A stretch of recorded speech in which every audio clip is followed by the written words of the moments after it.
नमस्ते वर्गो।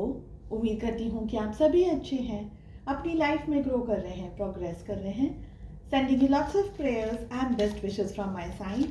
Please take care, stay safe. 16 till the 30th of September 2023 कैसा रहेगा आपके लिए, इसी टॉपिक पे हम रीडिंग कर रहे हैं। जनरल एंड कलेक्टिव रीडिंग्स हैं। जो भी मैसेजेस आपके साथ, आपकी सिचुएशंस के साथ में मैच करते हैं, बस उसी को फॉलो करें। साथ ही अपने Instagram threads, Instagram handle, Facebook और फेसबुक पेज पर short stories, messages, reels, guidance and बहुत सारी चीज़ें अपलोड कर रही हूँ। सारी लिंक आपको इसी वीडियो के डिस्क्रिप्शन बॉक्स के अंदर मिल जाएगी। एंड अगर आप अपने लिए पर्सनलाइज्ड टारो रीडिंग बुक करना चाहते हैं, मेरा व्हाट्सएप नंबर डिस्क्रिप्शन के अंदर आपको मिल जाएगा। चलिए वर्गो, कन्या राशि in sun, moon, rising and in Venus, all over energies पहले देख लेते हैं क्या है आपके लिए।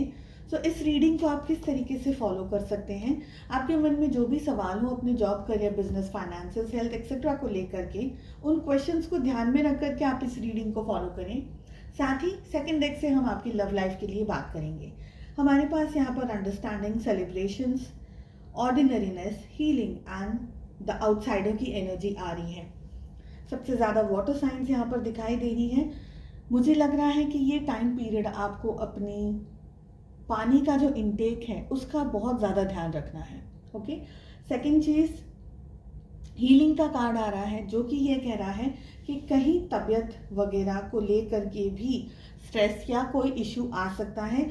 मेंटली, फिजिकली आप थोड़ा सा ड्रेन हो जाएं या ओवर लोड चल रहा हो काम को लेकर के, बहुत ज़्यादा काम चल रहा हो, मेंटली डिस्टर्बेंस बहुत ज़्यादा चल रहा हो। साथ ही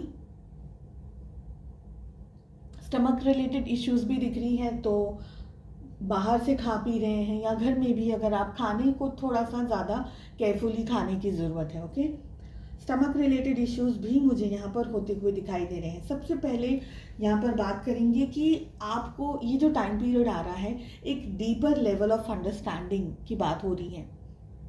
चीज़ों को बहुत स्ट्रांगली आपको समझना है, अंडरस्टैंड करना है, जानने की ज़रूरत है कि ज़िंदगी में क्या चल रहा है, क्या नहीं चल रहा है। ठीक है, आप अपनी लाइफ को ऑब्जर्व कीजिए, उसको अंडरस्टैंड कीजिए। कुछ चीज़ें आपको ऐसा लग रहा है कि यार this is not working well, यानी ये चीज़ें मेरे लिए नहीं है सही, या मेरे लिए सही नहीं हो रहा है, या XYZ जो भी आपके मन में डाउट्स है, क्वेश्चन है, थोड़ा सा डीपर उसको जानने की, थोड़ा सा डीपर डिग करने की ज़रूरत यहाँ पर आ रही है। आप किसी से सलाह मशवरा या राय ले सकते हैं, ये भी दिख रहा है, गाइडेंस ले सकते हैं।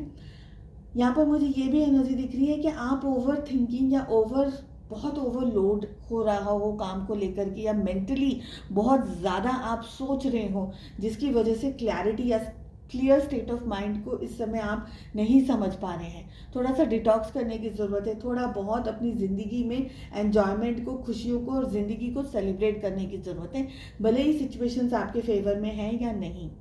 थोड़ा टाइम पीरियड आपको थोड़ा अपने आप के साथ में रहने की ज़रूरत है, जहाँ पर आप चीज़ों को एक हेल्दी और पॉजिटिव नोट पर समझ पाएँ। अकेले टाइम स्पेंड करिए, जहाँ पर आप मेडिटेशन है, मंत्र चैंटिंग है, कोई भी और तरीके की स्पिरिचुअल वर्क को आप यूज़ कर सकते हैं। थोड़ा सा क्लैरिटी अपने अंदर लेकर के आ सकते हैं। नेचर में वॉक करना या ग्राउंडिंग एक्सरसाइजेस वगैरह आप कर सकते हैं। ये सारी चीज़ें आपके लिए हेल्पफुल रहने वाली हैं। आई ऑल्सो फील कि ये जो टाइम पीरियड है, आपकी physical, mental and emotional health, सभी चीज़ों के ऊपर आपका कॉन्सेंट्रेशन होना चाहिए। देखिए, आपको ये लग रहा है कि आगे का रास्ता बंद है, बट रियलिटी ये नहीं है। आगे का रास्ता खुला है। आपका जो सही स्टेट ऑफ माइंड है, यही आपको आगे लेकर के जा सकता है, आगे बढ़ा सकता है। कहीं ना कहीं आपको लग रहा है कि आप जिंदगी के अंदर एक आउटसाइडर बन गए, आपकी ज़िंदगी लेकिन पता ही नहीं चल रहा हो क्या रहा है। तो ऐसे क्वेश्चंस जब हमारे सामने आ जाते हैं, that means we are overloaded with a lot of emotions and बहुत सारी चीज़ों से हम थक चुके हैं। जेन्युइनली हमारा मेंटली और फिजिकल बॉडी थक चुका है। तब चाहिए टाइम आपको डिटॉक्स करने के लिए। आगे का रास्ता खुला है, आपको थोड़ा सा अपना नज़रिया बदलने की ज़रूरत है, तो थोड़ा सा अपने अंदर बदलाव लाने की ज़रूरत है। लव लाइफ के लिए भी बात कर लेते हैं। सो द फर्स्ट 2 कार्ड्स हम पुल कर रहे हैं, वो है आपकी एनर्जी। हमारे पास में आ रहा है 9 of wands along with 2 of cups. आपके पार्टनर की एनर्जी में आ रहा है 6 of pentacles along with 7 of swords. Relationship की एनर्जी आ रही है night of pentacles along with page of cups. तो सारे ज़ोडिएक साइंस आ गए हैं, इंडिविजुअली ही सारे ज़ोडिएक साइंस आ गए हैं रीडिंग के अंदर। देखिए आपकी जो एनर्जी आ रही है ना, दिल में बहुत प्यार है आपके दिल में बहुत ज़्यादा प्यार है, लेकिन आपने या तो अपने पार्टनर को ब्लॉक कर दिया है या आपने उनसे डिस्टेंस बना लिया है। फिजिकली डिस्टेंस हो, इमोशनली डिस्टेंस हो, अब आप उनसे बहुत ज़्यादा इंटरेक्ट नहीं करना चाह रहे, बहुत ज़्यादा बात नहीं करना चाह रहे, ये एनर्जी यहाँ पर दिख रही है। साथ ही मुझे ये भी लग रहा है कि आपने पास्ट में अपने प्यार की, मोहब्बत की बहुत ज़्यादा आपने उनको एनर्जीज दी। मतलब आप 24/7 अपने पार्टनर के लिए और इस रिश्ते के लिए अवेलेबल थे, लेकिन अब टाइम पीरियड ये नहीं है। अब आपके अंदर कुछ जैसे कहते हैं ना कि कुछ टूट गया है, कुछ आपको चोट पहुंच गई है, कुछ धक्का लग गया है। हो सकता है आपके पार्टनर ने आपको झूठ बोला हो, क्योंकि यहाँ पर 7 ऑफ सोर्ड्स की एनर्जी आ रही है। क्लियरली चीटिंग की हो आपके साथ में, बैक स्टैबिंग की हो, धोखा दिया हो, मल्टीपल झूठ कहे हो जिनका आपको अचानक से पता चल गया, ऐसी सारी एनर्जीज दिख रही है। आपके पार्टनर को ये लगता है कि उन्होंने इस रिश्ते में आपको बहुत कुछ दिया है। हो सकता है कि आपके लिए जो भी आप दोनों के रिलेशनशिप में रहा, लेकिन उनको कहीं ना कहीं ये लगता है कि उन्होंने इस रिश्ते में आपके लिए सब कुछ कर दिया, चाहे वो सच हो से चाहे वो उनकी मनोस्थिति हो ना, उनके मन में ये फीलिंग है। कहीं ना कहीं उनको ये भी लगता है आइदर उन्होंने आपके साथ में चीट किया है, या उनको ये लग रहा है कि आपने उनके साथ में झूठ बोला है या चीट किया है। कुछ ना कुछ आप दोनों के बीच में ऐसा हुआ है जो ये रिश्ते को इम्बैलेंस कर दिया है। क्योंकि आप जिस तरीके से ये कार्ड्स हम देख रहे हैं ना, यहाँ पर यही लग रहा है कि आप दोनों के बीच में या तो कोई बहुत बड़ी मिसअंडरस्टैंडिंग हो गई है, बट मिसअंडरस्टैंडिंग की एनर्जी मुझे कम दिखाई दे रही है, कम लोगों के लिए दिख रही है। ज़्यादातर एनर्जी ये दिख रही है कि कहीं झूठ या चीटिंग हुई है। रिलेशनशिप की एनर्जी में यहाँ पर प्यार है, लेकिन आगे कोई नहीं बढ़ना चाहता।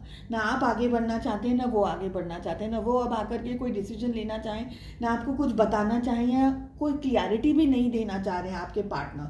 आपके दिल में प्यार है, लेकिन आपको जिस तरीके की चोट पहुंची, जिस तरीके का धक्का लगा है, एक सदमा लगा है आपको, अब आप में हिम्मत नहीं है कि आप भी आगे जा कर के इस रिश्ते के लिए, अपने पार्टनर के लिए कुछ करें।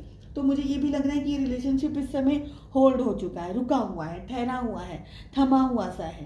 प्यार है लेकिन कुछ आगे क्लैरिटी नहीं मिल रही है, तो आगे स्टेप्स लिए जाएं, नहीं लिए जाएं, रिलेशनशिप में अप्रोच किया जाए, या ऐसे बहुत सारे इंपॉर्टेंट टॉपिक जिसे हम कहते हैं ना कि सच में उनके ऊपर ट्रस्ट किया जाना चाहिए या नहीं करना चाहिए, ऐसे सारे इंपॉर्टेंट क्वेश्चंस आपके मन में इस समय उछाल मार रहे हैं, ये दिख रहा है।